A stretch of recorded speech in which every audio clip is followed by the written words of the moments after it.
compañeros y compañeras asambleístas.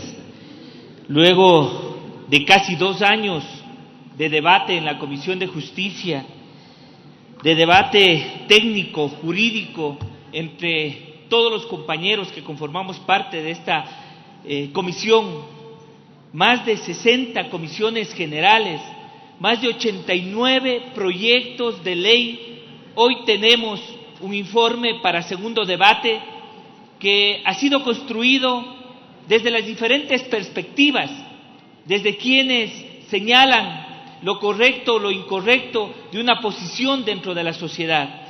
Sin embargo, de eso quiero iniciar leyendo algo que señala la Convención de los Derechos del Niño de 1994, y dice: la violencia es un problema social y cultural que afecta al desarrollo integral de las personas, vulnerando su derecho a la vida. Bajo esta premisa, me parece sumamente importante también hacer un paréntesis en mi intervención y remitir un saludo especial a quienes permanentemente realizan esfuerzos para lograr la definitiva independencia del ser, del saber y el poder. Hoy, en este mes de la independencia, donde queda claramente demostrado que solo el pueblo salva al pueblo. Dirán, ¿por qué esta reflexión? Pero es importante en lo personal y para los sectores que militan en la defensa de los derechos de todos y de todas, en particular de las niñas, de los niños, de los adolescentes. Es preocupante, y aquí abro comillas, la reinstitucionalización del Estado, vinculada a un proyecto de corte neoliberal. Y ustedes me dirán, ¿qué tiene que ver esto con las reformas al Código Orgánico Integral Penal? Y les voy a explicar por qué. Se ha disminuido la posibilidad de atención directa del Estado en la dimensión de prevención. Yo recuerdo, y cuando escribíamos esto, lo que decía mi padre: más vale prevenir que lamentar. Aquello es evidente cuando en el área social, a nivel del presupuesto, se sufrió reducciones desde el 15 a 95 puntos porcentuales en programas de atención directa. Ese desfinanciamiento en el área social, sumado a la desinstitucionalización, producen el debilitamiento en el área de prevención del Estado. Aumentan los costos de omisión y profundizan la deuda social. Lamentablemente, no es prioritario para este gobierno, como se cree, como por ejemplo temas como la flexibilización laboral, que es sinónimo de libertad, y aumenta el espíritu emprendedor, como lo señala Lenín Moreno, violentando los derechos de los niños, de las niñas y de los adolescentes. Compañeros y compañeras asambleístas, estamos firmemente convencidos de que el derecho penal es de última ratio. Creemos en el rol preventivo del Estado y la necesidad de no escatimar esfuerzo alguno para prevenir las conductas penalmente reprochables. Son el horizonte que por antonomasia corresponde al modelo de Estado constitucional de derechos y justicia demandados por la sociedad. En el marco de las reformas al Código Orgánico Integral Penal, quisiera presentar algunas reflexiones vinculadas a la importancia de proteger a la sociedad, al ciudadano, pero en particular a los niños y a los adolescentes como un grupo de atención prioritaria.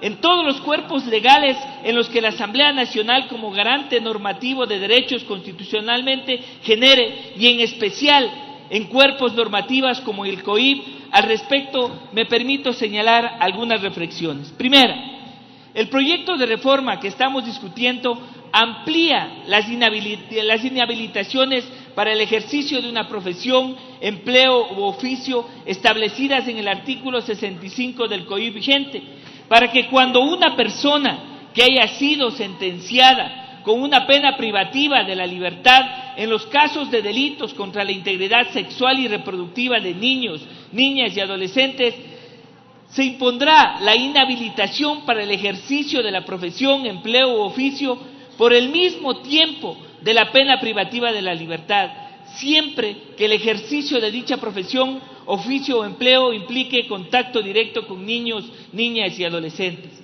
En segundo lugar, en el mismo sentido y apostando por promover una rehabilitación social que no sea escuela de perfeccionamiento del infractor, se incorpora en el artículo 62 vigente la posibilidad de imponer la obligación de las personas sentenciadas de tratamiento, capacitación, programa o curso cuando hayan sido sentenciados por delitos contra la integridad sexual reproductiva de niños, niñas y adolescentes.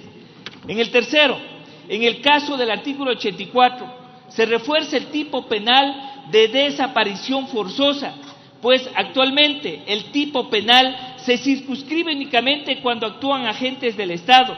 Lo que se hace es ampliarlo para que en el tipo penal también se aplique cuando actúen grupos armados organizados, pues como nos faltan Santiago, Andrés y aún nos faltan 3 más, el país demanda inseguridad, fronteras vivas no violentas, calles por donde podamos transitar. En la encuesta que quiero mencionar, el 93% cree en el aumento de la delincuencia. Frente a esto, ¿qué vamos a hacer? ¿Solo reformas al COIP? Me pregunto de la responsabilidad también de las autoridades del gobierno central de la seguridad. En el número 4, en el artículo 127, en reconocimiento al derecho internacional humanitario y en tutela del derecho internacional de protección de niñas, niños, adolescentes, se fortalece el tipo penal determinado los sujetos de responsabilidad, así como la disposición vigente solamente aplica cuando existe conflicto armado. La reforma en la actualidad, como se plantea, impone la sanción a quien reclute niños, niñas y adolescentes para las Fuerzas Armadas y grupos armados, aun cuando no exista conflicto armado. Y un tema que sin duda alguna ha llamado a muchos de nosotros a debatir, pero quiero enfocarlo desde lo que determina el Comité de los Derechos del Niño en las recomendaciones establecidas en el numeral 34, literal C, y 35, literal C, que textualmente señala: el comité toma nota de la información relativa al Plan Nacional de Salud Sexual, Salud Reproductiva 2017-2021, pero expresa profunda preocupación por los obstáculos al acceso a los servicios de aborto y prácticas de aborto peligrosos. Así recomienda se estudie la posibilidad de despenalizar el aborto. Es por eso que en el artículo 150, siguiendo estas recomendaciones y de 5 comités y organizaciones internacionales, se plantea si el embarazo es consecuencia de una violación, incesto o inseminación consentida.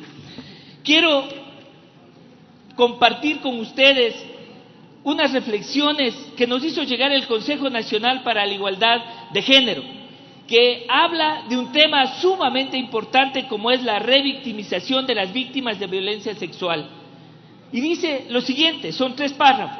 Al obligar a las mujeres y niñas a tener hijos o hijas producto de una violación, se les revictimiza porque fue víctima de un delito. En los casos de incesto, para situaciones se agrava. Un niño o niña crecerá en un hogar donde ya es evidente que existe riesgo a vivir en violencia sexual. Una mujer o niña violada ha sufrido un trauma que le durará por toda la vida, pero además muchas veces son estigmatizadas socialmente y viven una vida llena de culpa, que se incrementará si son obligadas a una maternidad forzada. De igual manera, si se le criminaliza para que se realice un aborto, son doblemente estigmatizadas y culpabilizadas. Los embarazos productos de una violación no se pueden catalogar siquiera como embarazos no intencionados, sino como embarazos obligados o embarazos forzados. Frente a ello, es necesario plantearse una pregunta que hoy quiero dejarla planteada en este pleno. ¿Cómo el Estado puede considerar justicia y una reparación integral a víctimas de una violación cuando se le obliga a parir y criar hijos o hijas frutos de una violación? Asimismo, por lo expuesto, por la vida, por nuestras niñas, por nuestros niños, porque nuestras niñas no deben ser obligadas a ser madres, ni a ir presas por decidir. Saludo que este tema se lo debata y que haya llegado hasta un segundo debate, hasta este pleno de la Asamblea Nacional, con un informe que estoy seguro que va a ser aprobado. En sexto lugar, en el sentido de lo que anteriormente he señalado, considerando que según datos de la Fiscalía General del Estado, entre el 85 y el 90% de los agresores a niños, niñas y adolescentes son parte del núcleo intrafamiliar, el lugar en donde los niños, niñas y adolescentes deben tener mayor seguridad. Hemos planteado, y así lo hemos consensuado, se incorpore como delito autónomo el delito de incesto, que antes era solo un agravante, pues es lamentable, pero se estima que el 35.6% de las vulneraciones a la integridad sexual y reproductiva se produce por miembros cercanos al núcleo familiar. Y en los casos en los que las víctimas son niñas, niñas y adolescentes, el porcentaje es de 73.6% en lo que sería esta conducta. Muy grave estos datos que estamos poniendo en consideración. Tiempo, por eso, señor asambleísta. creo que una familia que garantiza derechos, que protege a sus miembros y que cumple con su rol y responsabilidad, debemos impulsar esta reforma.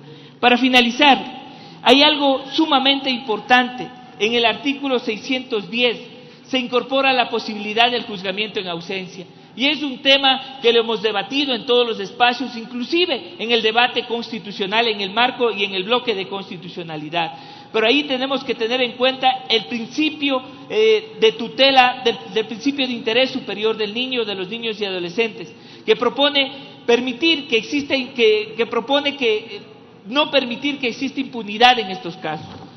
Lo que hemos planteado, compañeros asambleístas, es de que una persona pueda ser juzgada en ausencia, aunque este proceso nos permita adicionalmente tener la posibilidad de llegar a tener una sentencia, lo que no sucede en este momento. Y aquí quiero evidenciar algo más.